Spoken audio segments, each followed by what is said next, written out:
tonight's speaker is Andy Poniros, and many of you know because he's given us great talks before.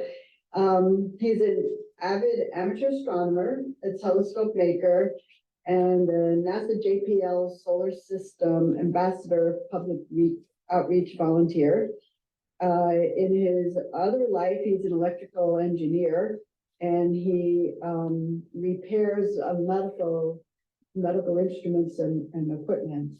The short version is a real space geek. And he knows like so much about the different astronauts and the space program, and he's going to give us a more current update on what's going on with the space program. So welcome in. Okay. Andrew, go ahead and share. Okay.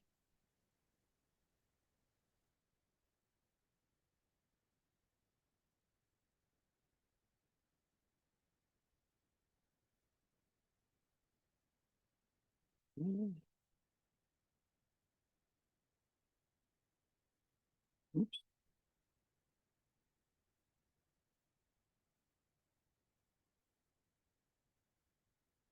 How's that for everyone? Can you hear me?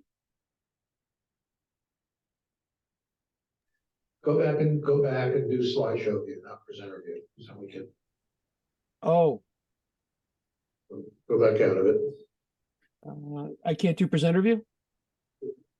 Well, you can, but your images will be smaller. Okay. Three dots And the crew spent almost 2 days together, and I understand. Let me get back. Yeah, if I could use it, could be it smaller. I'd appreciate that because I have lots of notes and stuff here. So let me get back to the beginning. To the end show. Yeah. Sorry, I couldn't see all this when we were doing the meeting going on. So here we go.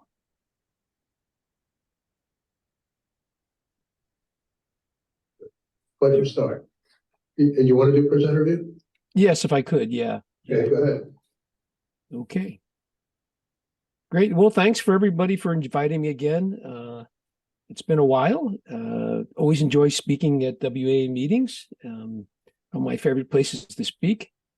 Sorry I couldn't be here this evening, but anyway, we have the technology to keep doing this from a distance, so it's great. The last time I was here, I spoke about Apollo 50, and we went up to 1972, the last landing on the moon. And I'd like to continue my talk with through Apollo Skylab and Apollo-Soyuz, that now 50th anniversary is going on right now for Skylab. And of course, in 2025 will be 50th year for Apollo-Soyuz. And of course, I have a lot more to talk about because of now we just like to talk about the transition into the, to the shuttle, and of course, future space exploration. So that's what my talk's about. It's been a journey for me for a long, long time. These are the kind of things I was thinking about in school when I was a kid and not paying attention to the teacher. This was pretty much etched in my mind. One of my favorite memories, of course, of Ed White, first American in space. And I actually got to speak to Jim McDivitt.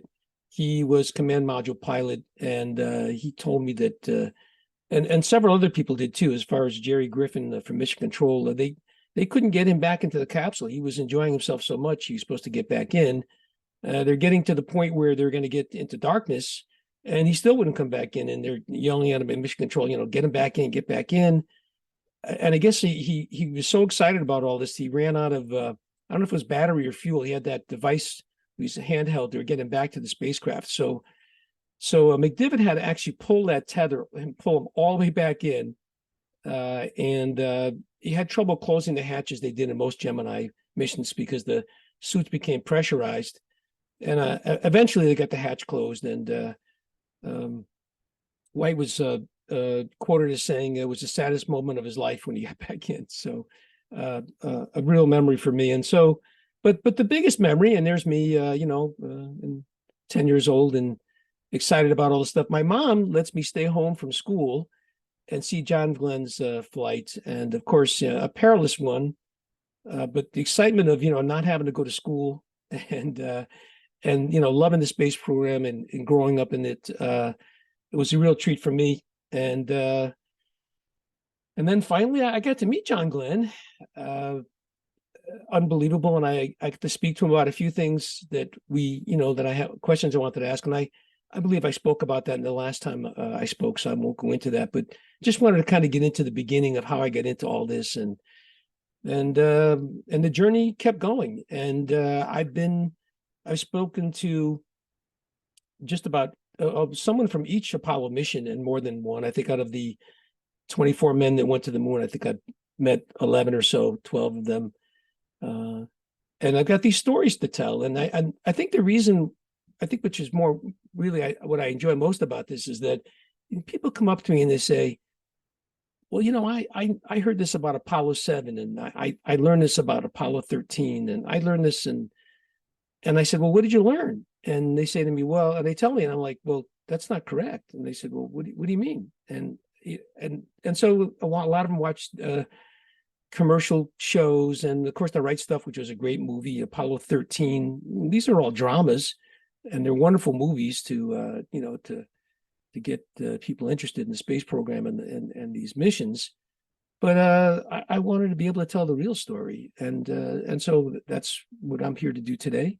And the things I didn't speak about last time, I guess, is Skylab, the 3 Skylab missions, and of course Apollo-Soyuz, and I'll talk about them. But how this whole thing started was I'm a real nut about autographs, and I bought this print online, and I don't know if you can see it yourself, but it's Apollo-Soyuz, and it has all the astronauts' autographs, basically Deke Slayton, of course, and Valery Kubasov, and Tom Stafford, and of course Alexei Leonov. But there's one autograph that's missing. That's Vance Brand, and I didn't know why. There were 1,000 or so copies made of this, and I had interviewed Vance Brand before, and I asked him if I could interview him again, and if I could send this print to him, and he said, yeah, sure, no problem. And what I found out was that they live in Tehachapi. He and a friend of mine who's a retired NASA pilot, Mark Pastana, who really helped me with all of this.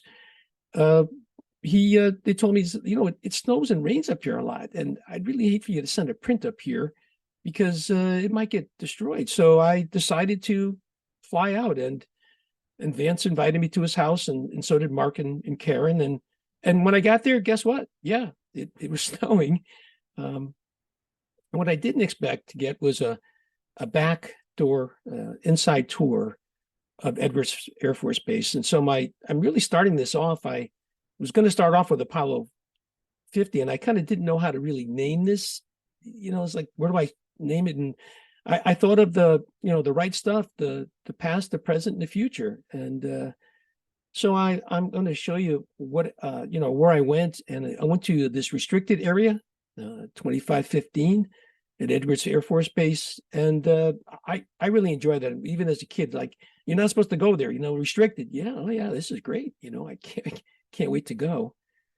And here's an aerial map. And of course, it really was basically everything that went on in the space program, from the beginning of The Right Stuff to breaking the sound barrier and landing of the space shuttle, test flights, Neil Armstrong, many astronauts trained there, were test pilots there. And so to get this backdoor tour was wonderful. And the first thing is I go, okay, there we go. 54 shuttle landings at Edwards. And all of the rest, there were 133 landings. All of the rest were at Kennedy Space Center except for one. Does anybody know where the other one was? There was one landing at White Sands, New Mexico, STS-3. They wouldn't land there again because White Sands is volcanic ash, and it got into, there's a real mess trying to clean the orbiter up with it, so they never landed there again. So again, here's the real history. I mean, here I am at hallowed ground, right? I mean, I'm at Edwards Air Force Base, and as you go in, here's this plane was used to drop the X-15 And of course, the sound barrier is broken in X1, and I'll talk a little bit about that. And believe me when I tell you, the stuff I'm going to tell you about right now, I'm not really big on aviation or any of this kind of stuff. Mark really, he turned me on to the stuff, and I won't get into real depth about it because I don't know a lot about it, but to share this hallowed ground with everyone is a pretty neat thing. And this plane, as I said, dropped the 2 hams here, of course, dropped the X-15, which actually went into space 7 times. Neil Armstrong did not go into space with it, but he did fly it 7 times. And it's a B-52 bomber. The wingspan is unbelievable on this thing.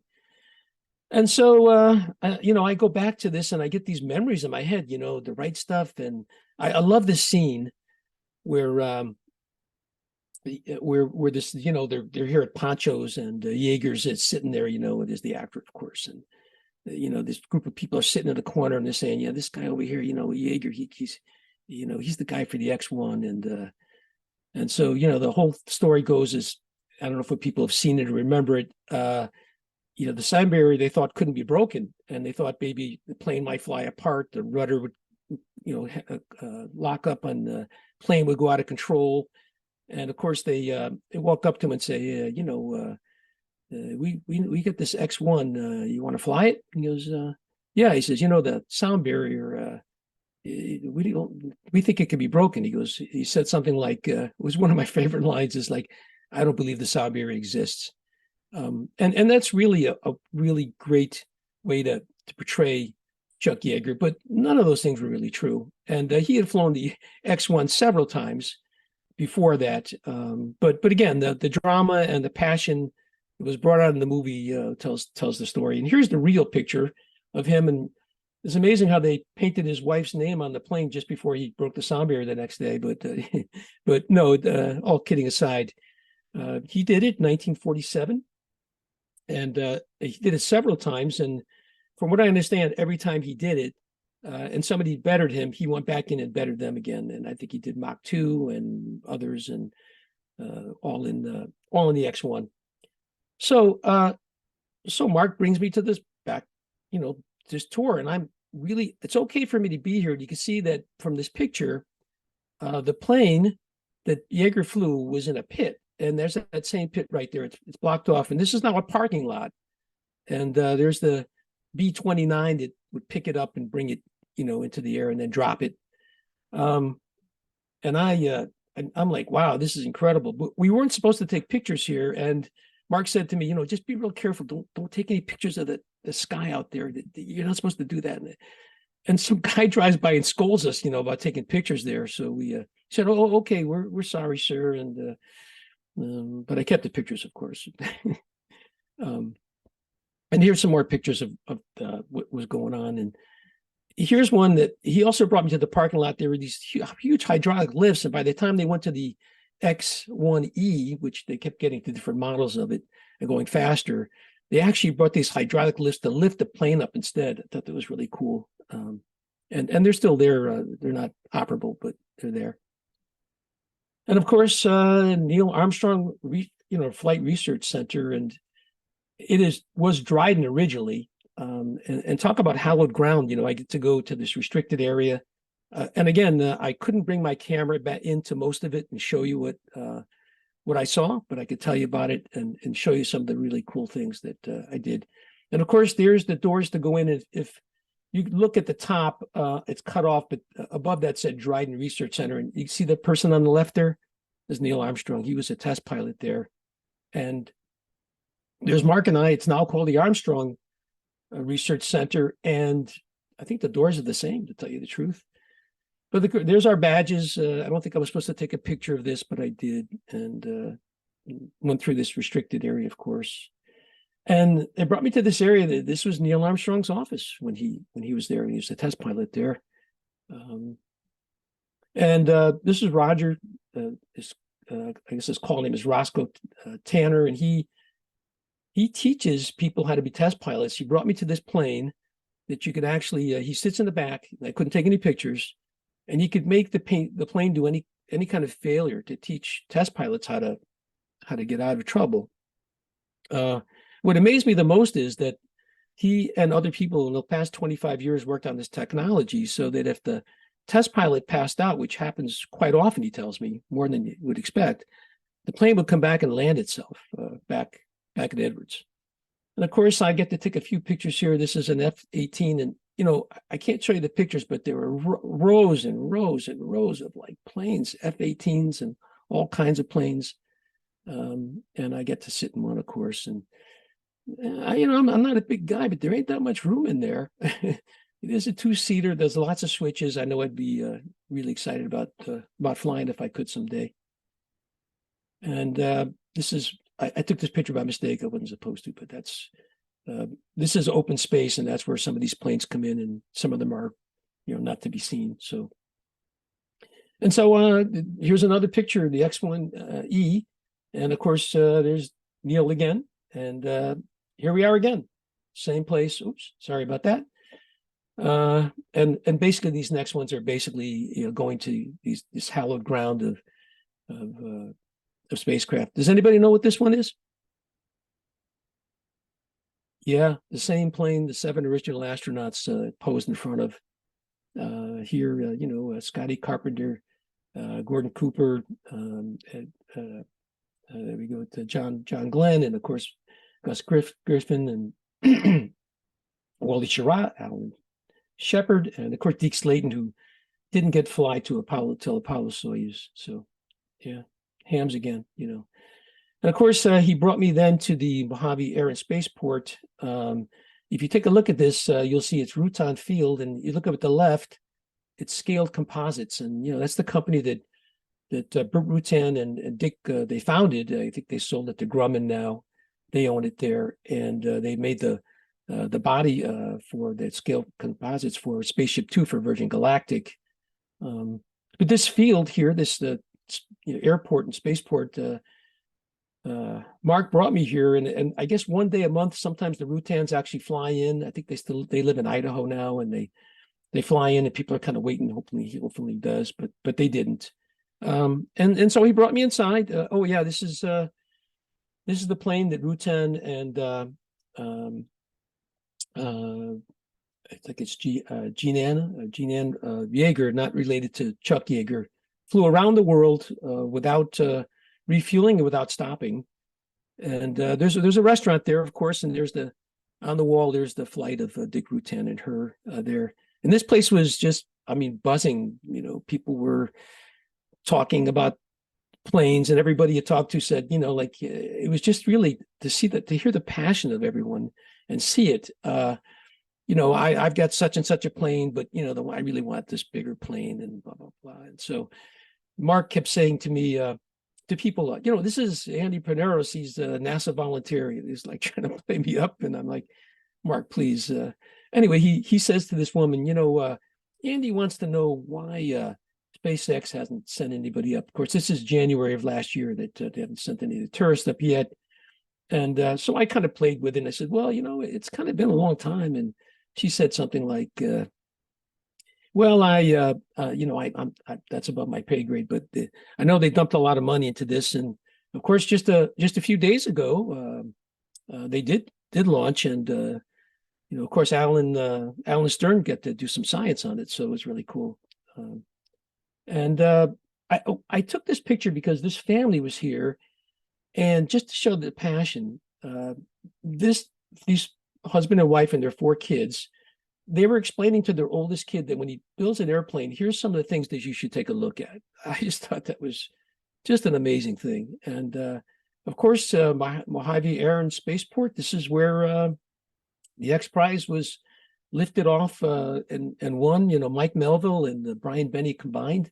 I think less than 10 days apart, they got the Anseres X Prize of $10 million for Virgin. So the history goes on and on and on in this area. And so glad to be able to go there. There's Brian Benny again. And I got to socialize a little bit. This is Marie Fullerton. Her husband, Gordon Fullerton, was in STS-3 with Jack Lausma. And that's of course Mark and Karen Pistana. They housed me the whole time I was there. And what I loved about talking to Marie is that she started telling all these anecdotes about things that she probably shouldn't have said about Buzz Aldrin. And she's whispering, I'm like, would I love to interview all the wives of all the astronauts someday? But a wonderful woman and very nice people.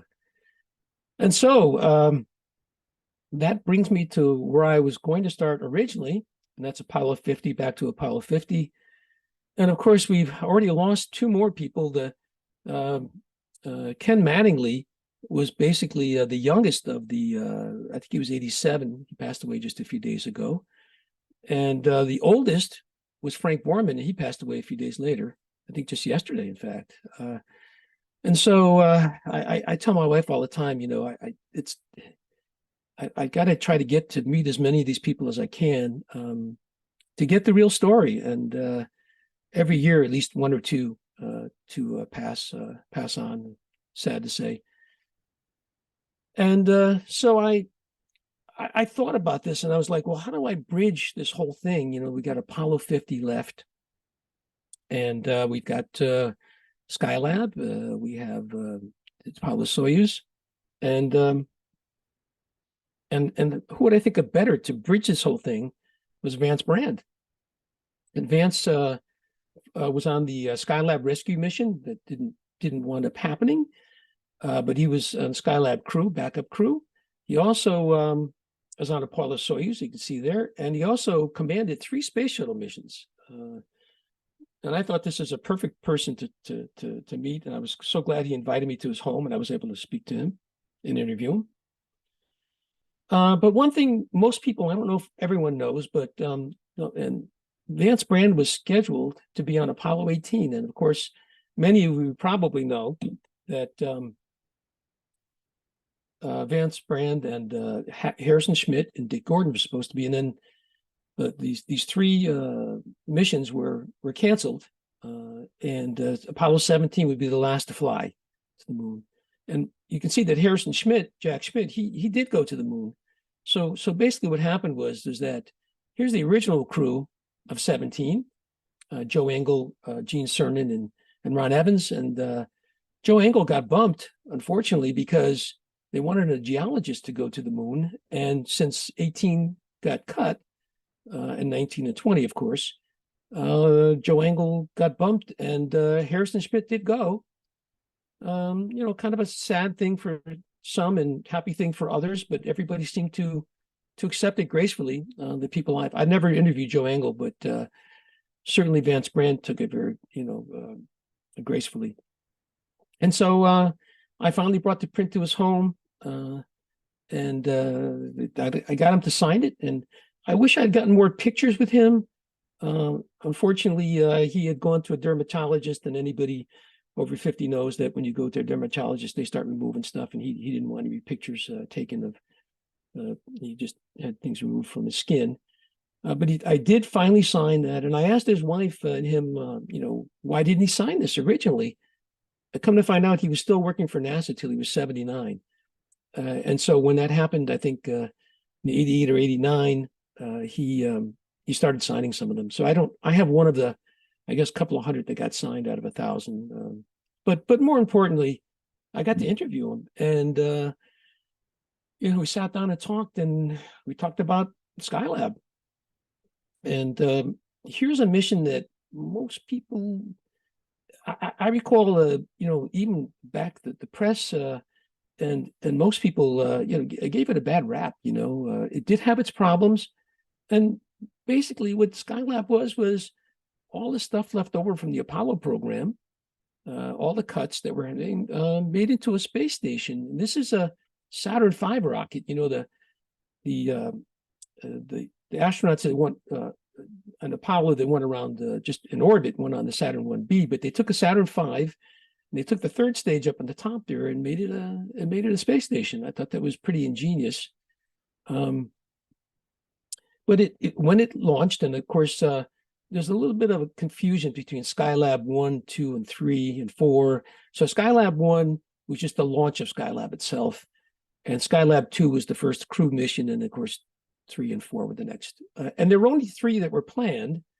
And I found out later that the shuttle was supposed to, the funding was, over for Skylab, and the shuttle was supposed to be done in some the shuttle was supposed to send people to Skylab and still use it as as a laboratory. But that didn't happen, of course, and some of us know that. But what happened during the launch was that there were problems. Part of the meteor shield ripped off during launch, and that was really bad news. And of course, also some of the solar panels did not deploy, and Skylab was in big trouble. The crew, SL1, this is Joe Kerwin, Charles P. Conrad, and Paul Weitz, they were planning on going the next day, but they couldn't because of the problems. They had to actually plan a kind of a rescue mission to rescue Skylab from overheating and getting some power before it starts coming into the atmosphere and burning up. And so in a matter of around 10 days or so, they launched. When they got there, the temperatures inside were 120 degrees Fahrenheit. And of course, Skylab was in big trouble. But someone saw a picture, and I think it was probably from a camera. One of the technicians on the ground said, "Hey, there's a camera port right where the meteorite shield came off." And so instead of building this shield and not have enough time to do it, why don't we make a parasol and from the inside stick it through the port like an umbrella and open it up? And within a couple of days, they made this parasol, this sun shield, and they brought it there, and it worked. As soon as Skylab 2 crew got there, they deployed it, and of course, the very next thing was the spacewalk. And Rusty Schweigert, who was Apollo 9, and Jerry Carr, who never flew, they worked in the neutrally buoyant tank in Houston to practice this repair of the deployment of the of the array, the solar array, and help Garriott and of course Pete Conrad and Kerwin to make the repair. And from what Alan Bean told me, and of course so did Vance Brand, this is probably the most dangerous, one of the most dangerous spacewalks. And they didn't explain why, but that was ever done. So, and they did it successfully. And of course, now that they were able to inhabit and do science and, being astronomers, 8 solar telescopes, they did a lot of solar observing, and, 6 of them or so were in the UV. I think one was X-ray and one was visible. And they would project, I should say, those images onto film and bring them back. And here's Paul Weitz working on one of them. And they weren't at solar they were near getting close to solar max, but not at solar max at the time. And here, this huge eruption came up during this time, and they caught it. I'm certainly glad I was not in Skylab at the time, but Kerwin is 90 something. And of course, Pete Conrad died younger in a motorcycle accident. I also think that that Weitz would live to right into his late 80s or so. So I guess they didn't get too much solar radiation. And of course, they did lots of other experiments. And Kerwin was a medical doctor. They did lots of experiments there, of course. And then came the Skylab 3 crew, which I got the opportunity to meet all of them, and Owen Garriott, Jack Lausma, and of course Alan Bean, who was the 4th man to walk on the moon. And Lausma was unfortunately one of the people that I think he was on 19 or 20, supposed to fly in 19 or 20. And what happened there was that they had a problem as well, and they had a problem with the thrusters during launch. One of them was leaking, and by the time they docked, the other one was. Another one wasn't operating well. I think they had 4 total. And of course, this was really important for them to control the steering and get back home. So immediately, Vance Brand tells me that they decided they had to get a rescue mission together, and they did. And Vance was part of it. I'm just going to show a picture of me meeting all of them. I met Owen Garriott at the Explorers Club, and Jack Lausma and Alan Bean several times. Owen and Jack, and Alan Bean have passed. But what surprised me about all of them, when I spoke to them about this, they never spoke about the hazard or dangers or anything about them not being able to that they were having problems even getting back to Earth. They spoke about their spacewalks and all the science they did, and particularly Alan Bean told me, and I'll have a recording of his voice later. He basically told me that it was more surreal to do a spacewalk than walking on the moon. So this Skylab, learning to repair and work in space and do experiments, a real predecessor to the International Space Station. And of course, Richard Garriott is the son of Owen Garriott, and he flew I think he was the second space tourist with the Russians, the first American father and son astronaut team. And so here is Vance and Don Lind. They were all ready to go. They had got all the hardware, put it all together. The plans were to go pick these guys up and get them back home. And here is the plans of what they would do to the Apollo capsule. And I'm going to do a little audio from Vance here. A few days after they discovered all these problems, they said, well, let's get a rescue crew ready to go up there and, with a good spacecraft, pick them up and bring them home. And that'd be 2 guys in. Normally 3 people were in the spacecraft, but that meant that they'd cut 1 guy out. There'd be just Don and I. They would add couches underneath the couches they had there and make other changes to the spacecraft, which were fairly easy to accommodate a crew of 5. So we all set to work on that, and Don and I, that is, and I guess we worked hard at it because we were really expecting to go. They told us at the beginning that we would be going, and they rolled the spacecraft and booster for the following mission back to our rescue crew. So they were putting hardware on the pad at the Cape, and I would say that was an extremely busy period, and there was a lot of stress, and everybody was wanting to get those guys home. Yeah, incredible undertaking. What did happen though was that there was a workaround, and I'm not sure exactly what it was. The way that it was explained to me by Vance was procedural. So my guess is they were able to work their way around getting by with just 2 to land. And I don't know if it was software or engineering or what they did, but kind of reminds me of when the Hubble Space Telescope, the gyros, I think they would have 4 or 6 or 8 or whatever, and they wound up getting down to 2 and could even work with 1. So I'm not exactly sure what they did, but even though the mission was ready to be, it wasn't canceled. They were able to go through their entire mission, which I think was 58 days.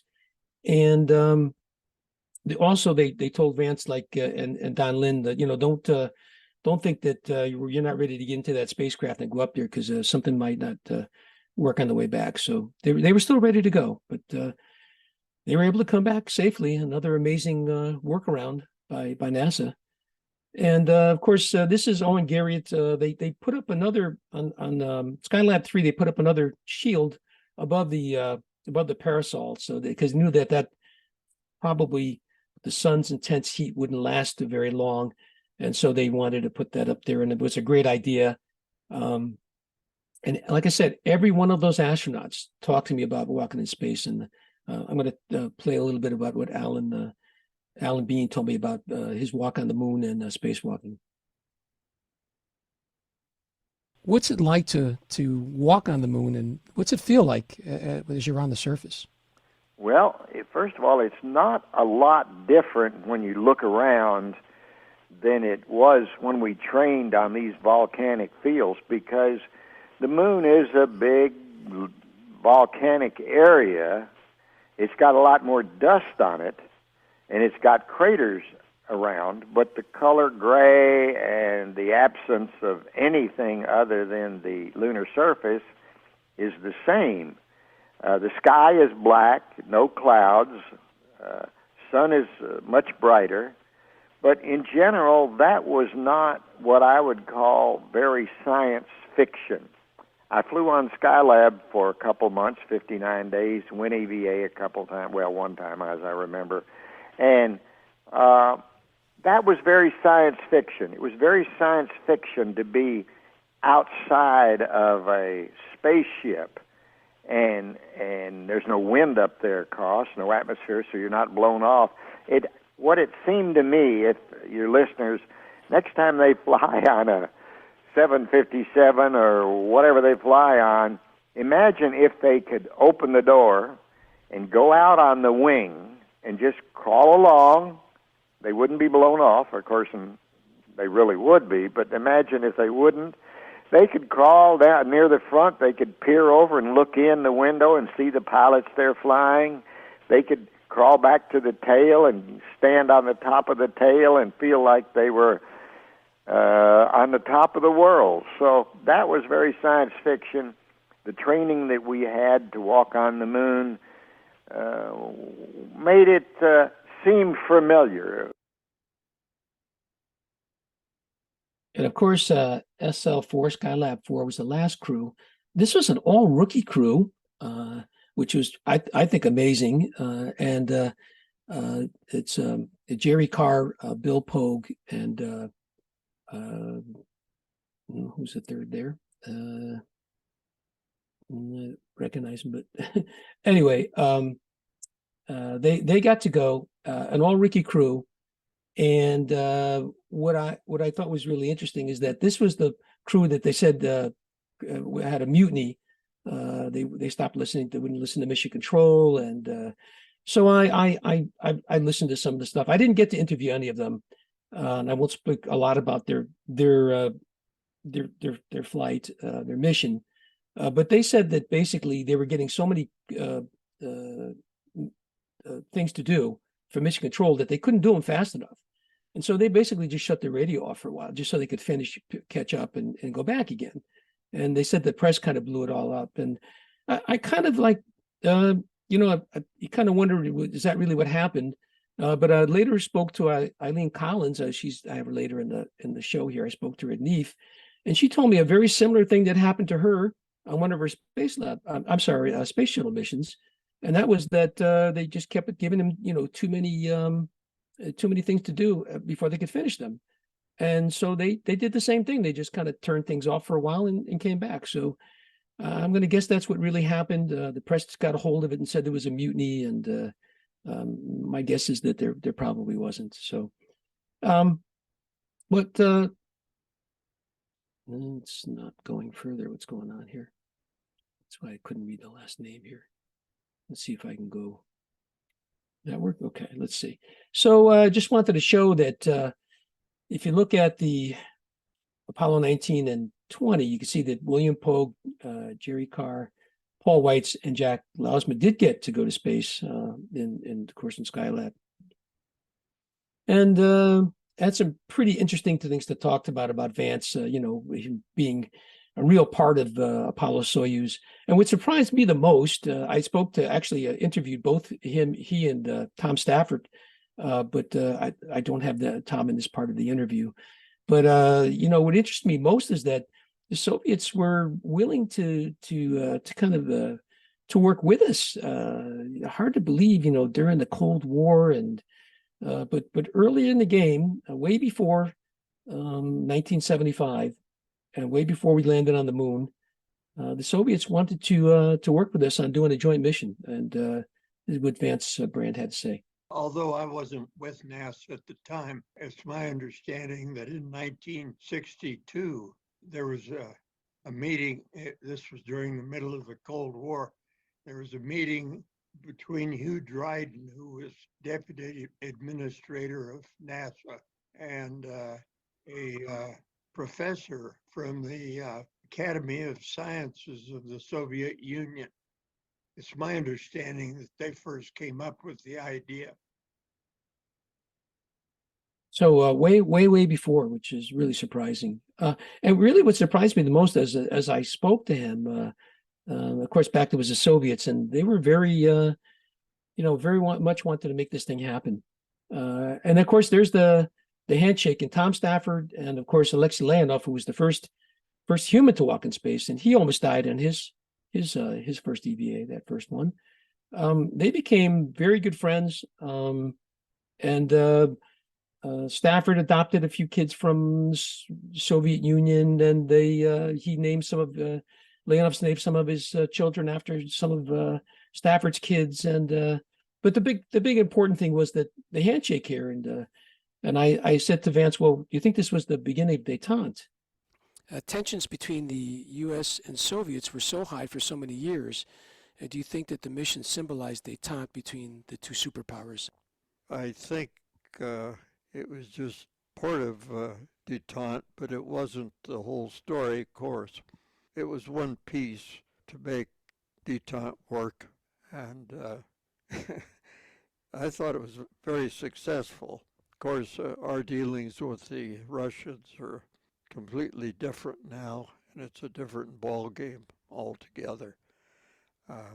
Back then, we found that the people we worked with were quite cooperative and talked with leaders in Russia and that sort of thing, and everyone was spring-loaded to make this work.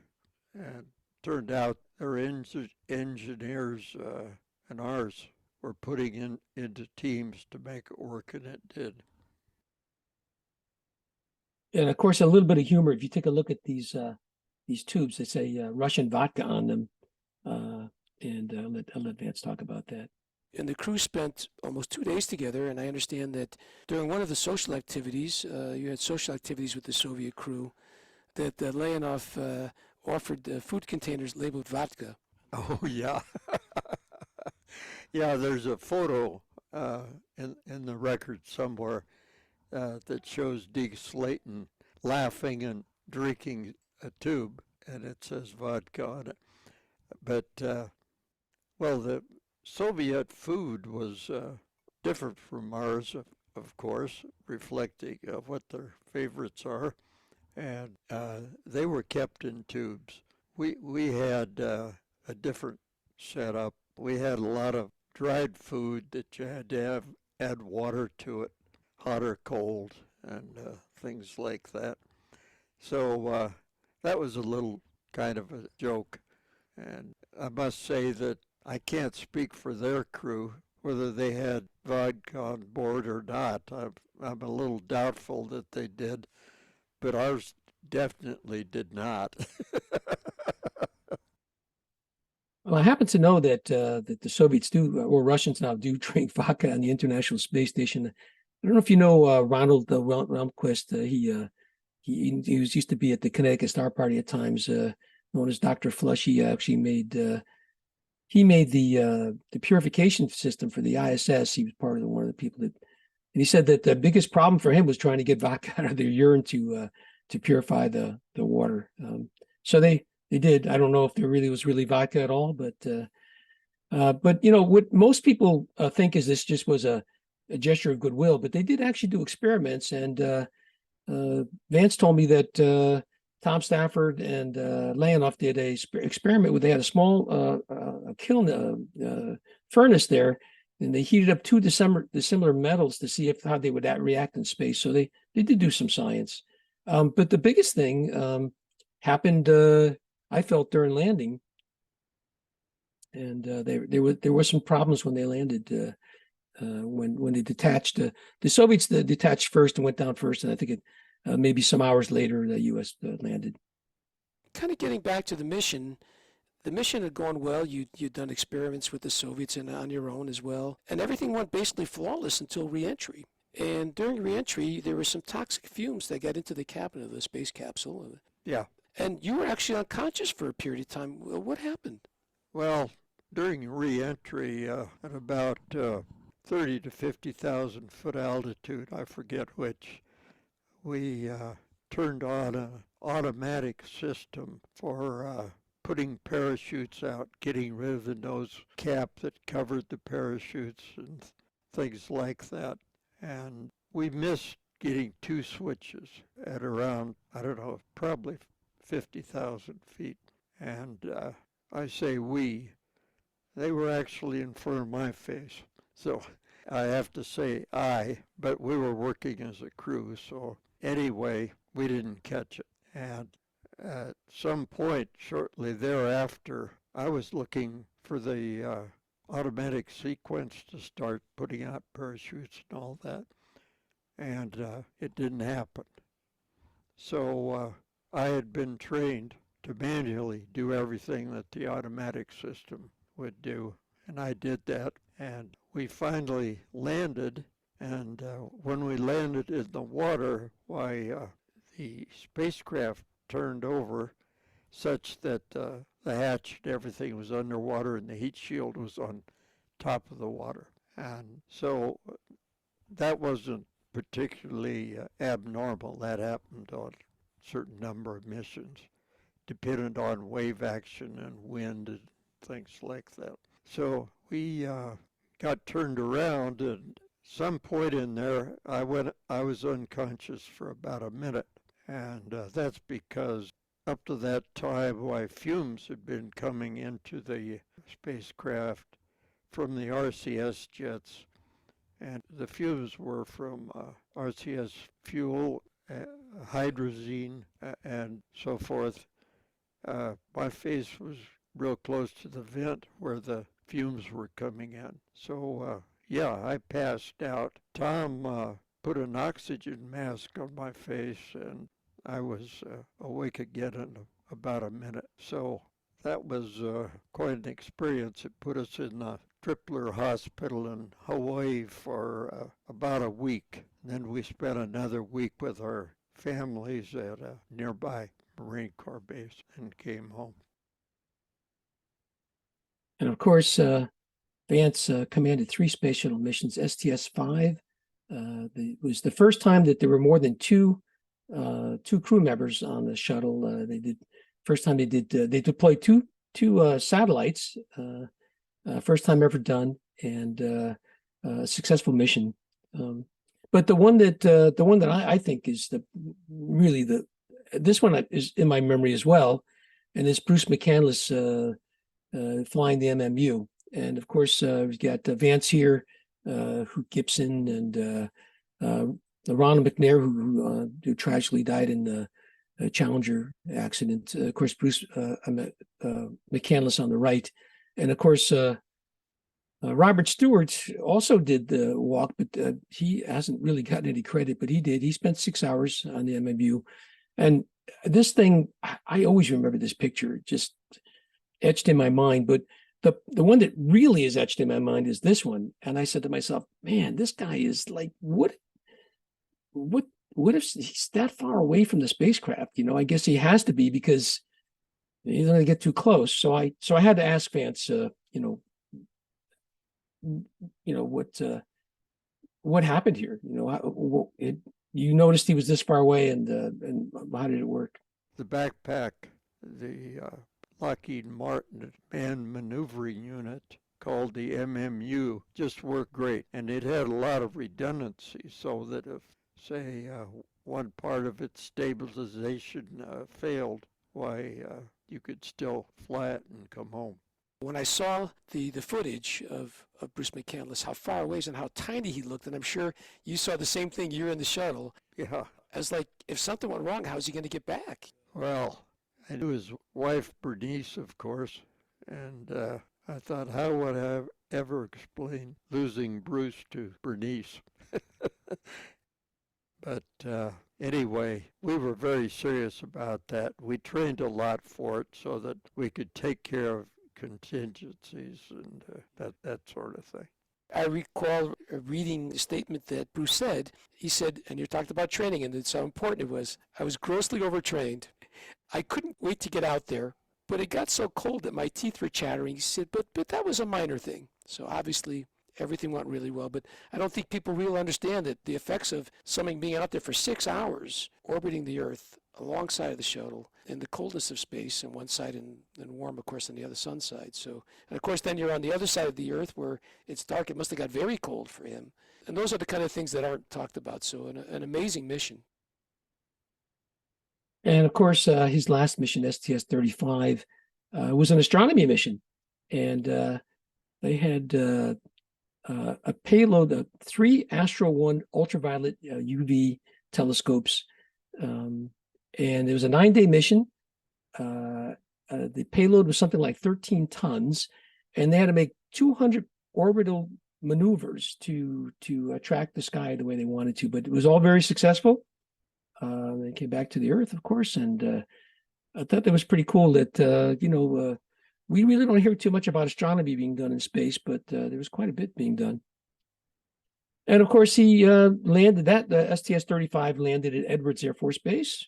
And of course, the next thing is that, how do I had the opportunity to interview Eileen Collins and Jonathan Ward at NEAF this year. I don't know if anybody was there or not, but this was the perfect opportunity for me to bridge Apollo and, of course, the shuttle and of course, the future of space exploration. So I got to talk to Eileen and John. I asked her a bunch of questions about the future of space exploration and, of course, SpaceX and, of course, these boosters that came back to the ground. I thought was a pretty cool thing.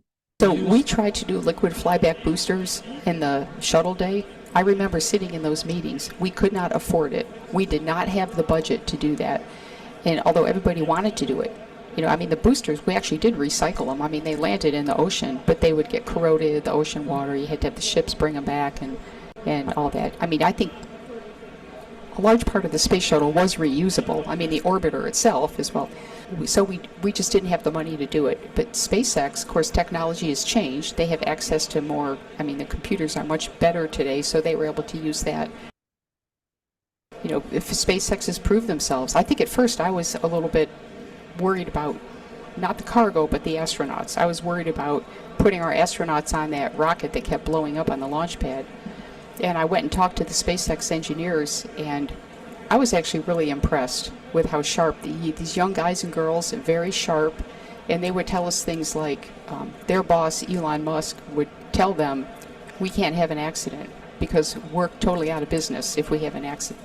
And their employees have even told me back on the first couple of astronaut launches on the Falcon 9 and the Dragon capsule that he sent out email the night before. If any of you think there's any reason why we should launch tomorrow, you write to me right now. I want to know. And of course, I couldn't help to ask about what technology is being used to go back to the moon. And the CLIPS program is send that to the moon, and they can test it out. And so instead of having like one rover, you'll have all these commercial rovers, and they'll be doing different things. It's also a fascinating thing about the difference in scales that are going on. You've got SpaceX building the huge Starship, but then you've got like CLIPS and all of the CubeSats and all the little small micro rovers and things like that are going on. So and that's so important. We're going from large, big stuff to smaller stuff. Yeah, and if something goes wrong with a small CubeSat, you've not lost nearly as much time or money. And of course, Inspiration 4. Wow. And as we go into the future, more people will be able to fly. So you've got these private missions going up now.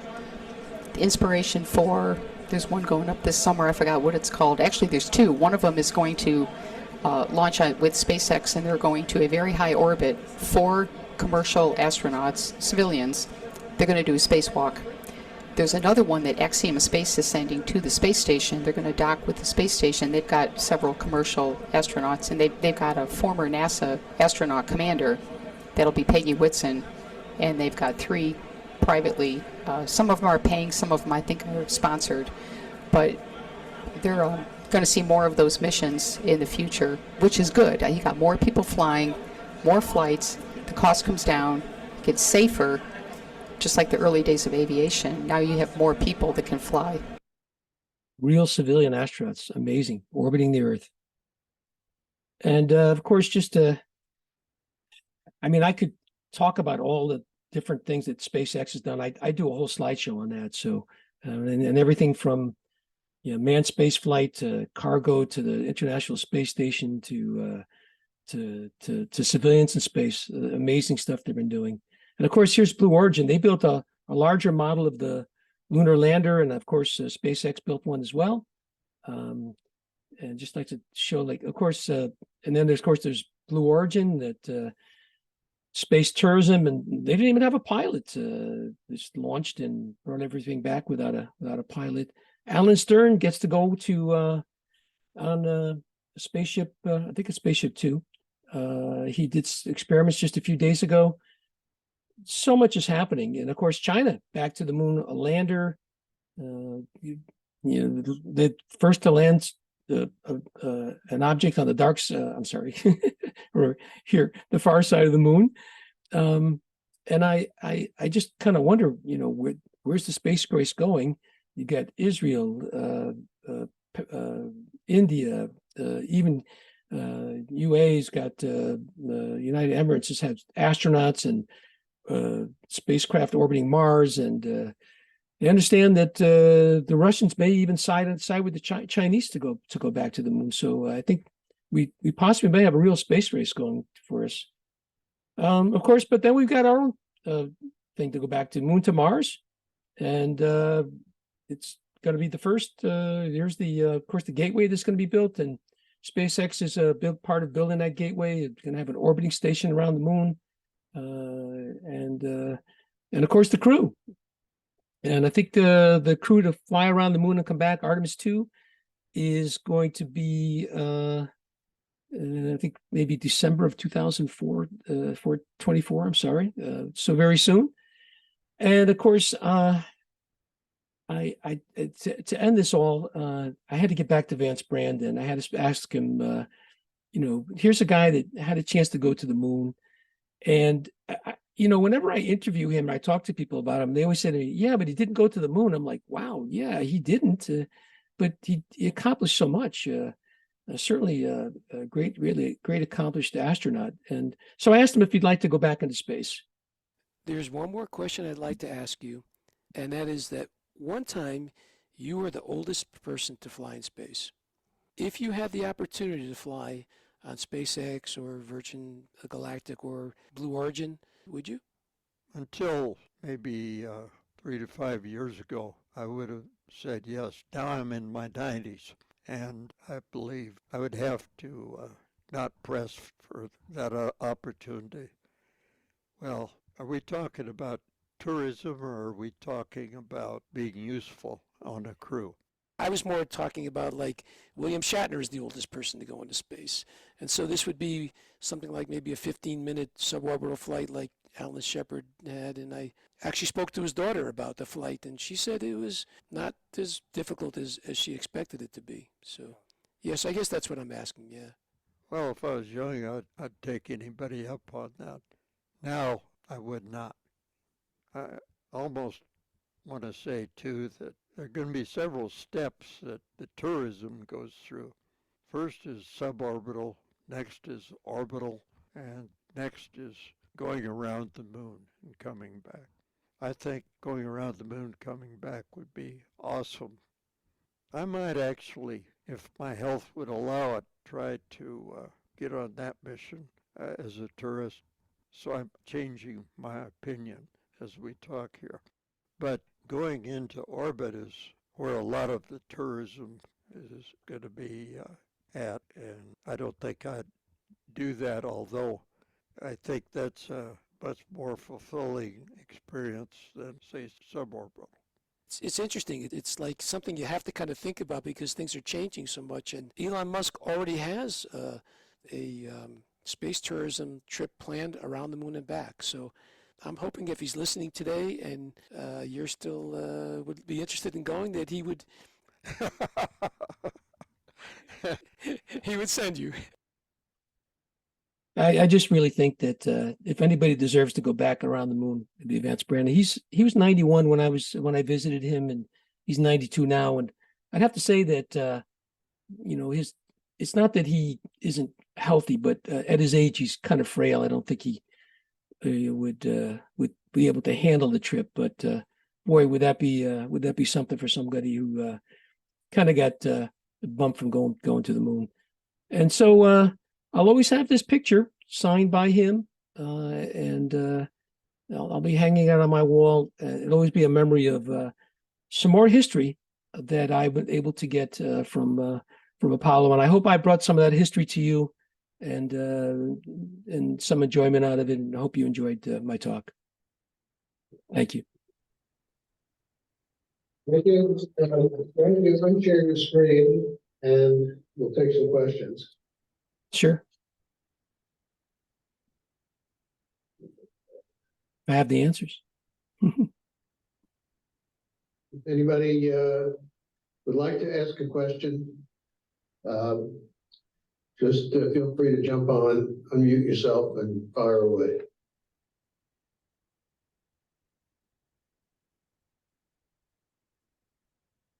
Hearing none, we have anything in the chat?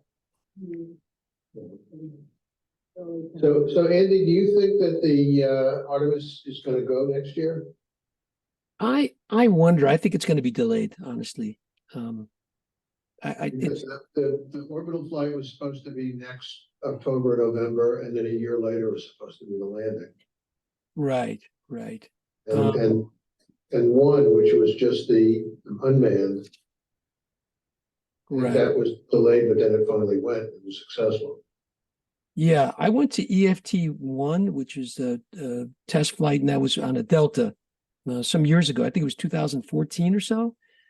And they said, well, in 4 years, or 3 or 4 years, we're going to do EFT-2, which wound up being Artemis-1, and that's the one that went around the moon and back. And that was a lot more than 4 years. And honestly, it comes down to funding. That's my guess, that there was a lot of money that was poured into the space program, and what it was, I think it was 5 cents on a dollar in Apollo, and it's less than half a penny right now.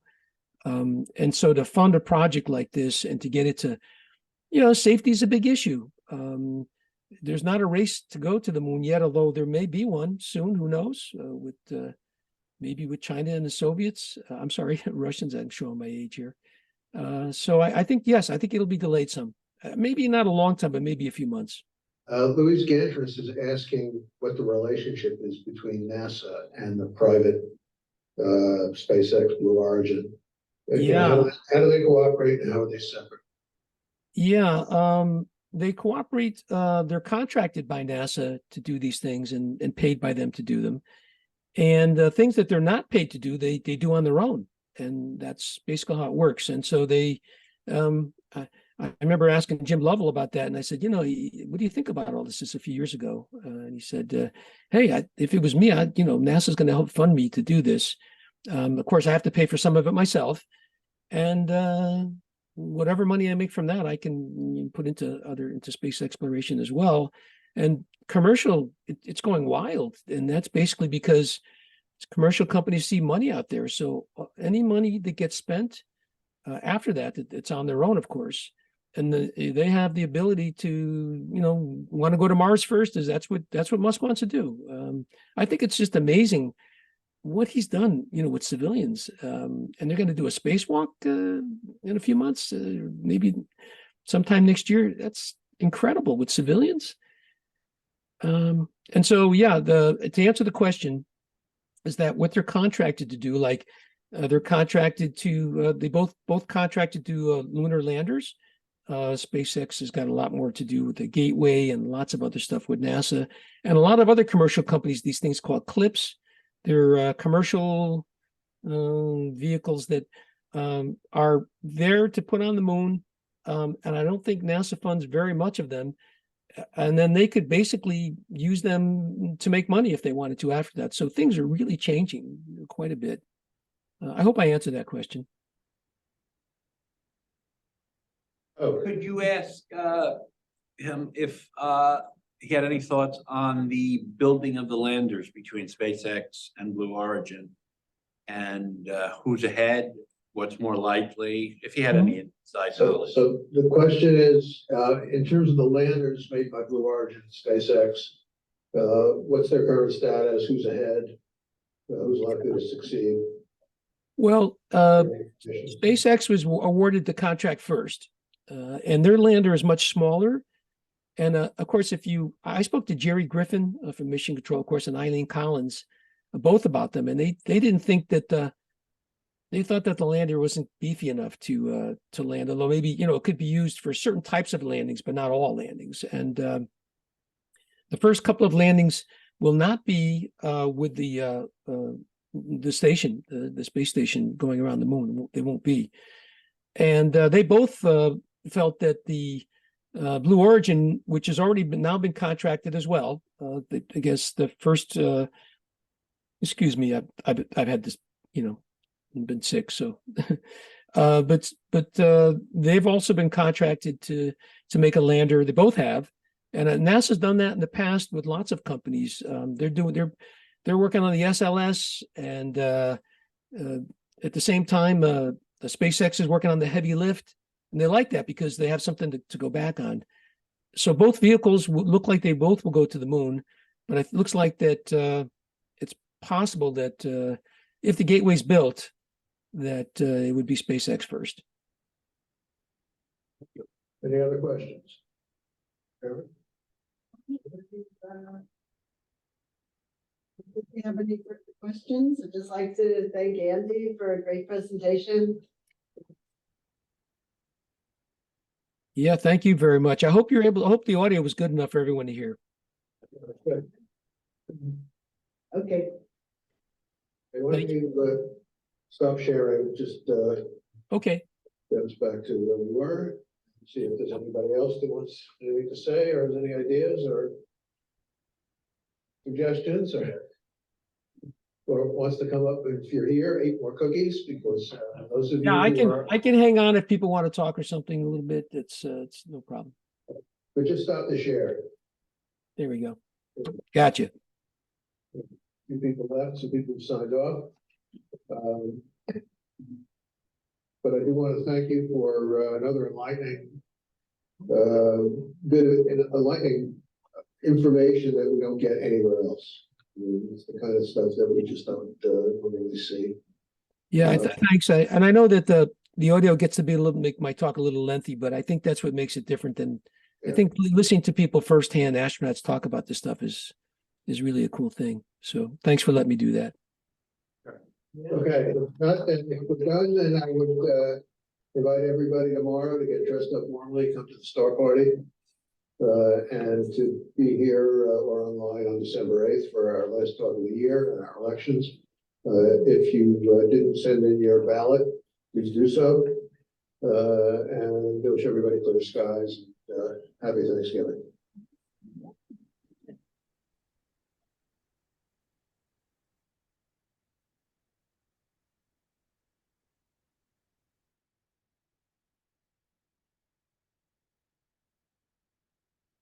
Well, sorry I can't make it to Applebee's, but some other time.